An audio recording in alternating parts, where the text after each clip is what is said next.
তো 2024-এর আইপিএল কি ইন্ডিয়াতেই হবে? কত তারিখ থেকেই বা শুরু হবে আইপিএল 2024? এবছরের আইপিএল এ কোন কোন নতুন নিয়ম থাকছে? আজকের এই ভিডিওটিতে আইপিএল 2024-এর পুরো ডিটেলস, এর স্টার্টিং ডেট, এর ফাইনাল ম্যাচ কবে হবে, কোন চ্যানেলে ইন্ডিয়ান টাইম অনুযায়ী কয়টায় ম্যাচ দেখতে পারবো, প্রত্যেক টিমের নতুন ক্যাপ্টেন ও তাদের স্যালারি সম্পর্কে আলোচনা করব। ভিডিওটি লাস্ট অবধি দেখতে থাকুন। তো প্রথমে আলোচনা করি আইপিএল 2024-এর ডেট সম্পর্কে। এবছরে আইপিএল এর ডেট নিয়ে অনেক সমস্যা দেখা যাচ্ছে। ইলেকশনের কারণে এখনো পর্যন্ত আইপিএল 2024-এর পুরো শিডিউল অফিসিয়ালি অ্যানাউন্স করতে পারেনি, কিন্তু রিপোর্ট এসেছে 22শে মার্চ থেকে 19শে মে অবধি খেলা হবে 2024-এর আইপিএল।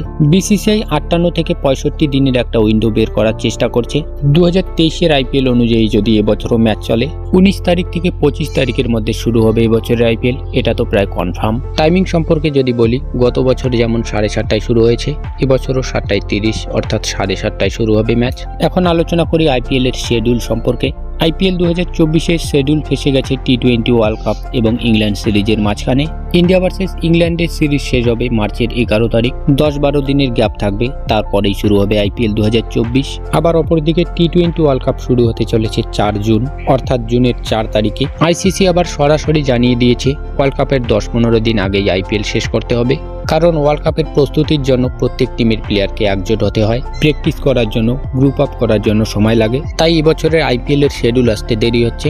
দ্বিতীয় বড় কারণ ইলেকশনের ডেট যতদিন কনফার্ম হচ্ছে না, ততদিন আইপিএল এর শিডিউলও কনফার্ম করতে পারছে না।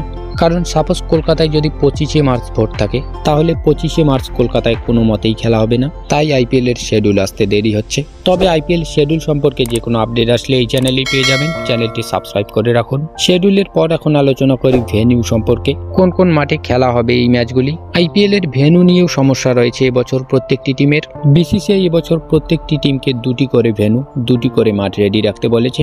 যেমন পাঞ্জাব কিংস তাদের ধর্মশালা এবং মাল্লাপুরের নতুন স্টেডিয়াম হয়েছে, সেই ভেন্যুকে রেখেছে। তেমন প্রত্যেকটি টিমকে 2টি করে হোম গ্রাউন্ড রাখতে বলেছে। যদি ইলেকশনের কারণে তাদের একটি গ্রাউন্ডে ম্যাচ না হয়, তাহলে অপরটিতে অবশ্যই খেলা হবে। ভেন্যুর পর এখন আলোচনা করি টেলিকাস্ট, লাইভ টেলিকাস্টিং চ্যানেলের সম্পর্কে।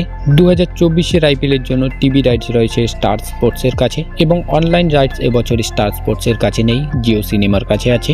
মোবাইলে আমরা জিও সিনেমা অ্যাপসে এই বছরও ফ্রিতেই দেখতে পারবো আইপিএল 2024। টেলিকাস্টিং এর পর এখন দেখবো প্রাইজ মানি, চ্যাম্পিয়ন টিম কত টাকা পাবে। প্রাইজ মানি তো ঘোষণা হয়ে গেছে, 20 কোটি টাকা পাবে চ্যাম্পিয়ন টিম, এবং রানার্স আপ টিম পাবে 13 কোটি টাকা। পুরো বিশ্বের ক্রিকেট লিগগুলির মধ্যে নাম্বার 1 ক্রিকেট লিগ হলো ইন্ডিয়ার আইপিএল, তেমন ফাইনালের প্রাইজ মানিও আলাদা লিগগুলির থেকে অনেক বেশি। তো বিসিসিআই এর জন্য, আইপিএল এর জন্য ভিডিওটিতে একটি লাইক করে দেবেন। তো এরপর আলোচনা করব আইপিএল 2024-এর নতুন কিছু নিয়ম সম্পর্কে। প্রথম নতুন নিয়মটি এসেছে বাউন্সার রুলস। এর আগে প্রত্যেক বলারই এক ওভারে একটি করে বাউন্সার বল করত। ওভারে 2টি বাউন্সার বল করলে সেটিকে নো বল বলে ঘোষণা করত, কিন্তু নতুন নিয়ম অনুযায়ী ওভারে 2টি করে বাউন্সার বল করতে পারবে বলাররা, যেটা বলারদের পক্ষে তো অনেক ভালো সিদ্ধান্ত, কিন্তু ব্যাটসম্যানদের পক্ষে অনেক খতরনাক সিদ্ধান্ত বলে মনে করা হচ্ছে। দ্বিতীয় নতুন রুলস এসেছে ডিআরএস রুলস। এই রুলসে স্টাম্পিং করার সময় থার্ড আম্পায়ার যদি টিভি আম্পায়ারকে সিদ্ধান্ত করে দেখিয়ে দেয়, তবে সেটা শুধু স্টাম্পিং চেক করা হবে। যদি সেটা ক্যাচ চেক করতে চায়, তাহলে বোলিং টিমকে আবার রিভিউ নিতে হবে। তৃতীয় নিয়ম ইম্প্যাক্ট প্লেয়ার রুলস। অনেকে বলছিল এই রুলসটি বন্ধ করা হবে, ইম্প্যাক্ট প্লেয়ার রুলসটি, কিন্তু সেটা বন্ধ করা হয়নি। এবছরও থাকছে ইম্প্যাক্ট প্লেয়ার রুলস। তো এখন প্রত্যেকটি টিমের ক্যাপ্টেন এবং তাদের স্যালারি সম্পর্কে আলোচনা করব। সিএসকে এর ক্যাপ্টেন্সি এমএস ধোনি করতে চলেছে, 12 কোটি টাকা নিচ্ছে একটি সিজন খেলার জন্য। মুম্বাই ইন্ডিয়ান্স টিমের ক্যাপ্টেন্সি এবছর করবেন হার্দিক পান্ডিয়া, 15 কোটি টাকা একটি সিজন খেলার জন্য নিচ্ছে। রাজস্থান রয়্যালস টিমের ক্যাপ্টেন্সি করবেন সঞ্জু স্যামসন, 14 কোটি টাকা যার প্রাইস। কেকেআর টিমের ক্যাপ্টেন্সি করবেন শ্রেয়াস আইয়ার, 12 কোটি 25 লক্ষ টাকা তার প্রাইস। গুজরাট টাইটেন্স টিমের নতুন ক্যাপ্টেন অ্যানাউন্স করেছে শুভমান গিলকে, 8 কোটি টাকা তার প্রাইস। লখনৌ সুপার জায়ান্ট টিমের ক্যাপ্টেন কেএল রাহুল, 17 কোটি টাকা নিচ্ছেন একটি সিজন খেলার জন্য। পাঞ্জাব কিংসের ক্যাপ্টেন্সি করবেন শিখর ধাওয়ান, 8 কোটি 25 লক্ষ টাকা নিচ্ছেন পার ইয়ার। আরসিবি টিমের ক্যাপ্টেন্সি করবেন ফ্যাব ডু প্লেসিস, 7 কোটি টাকা তার প্রাইস।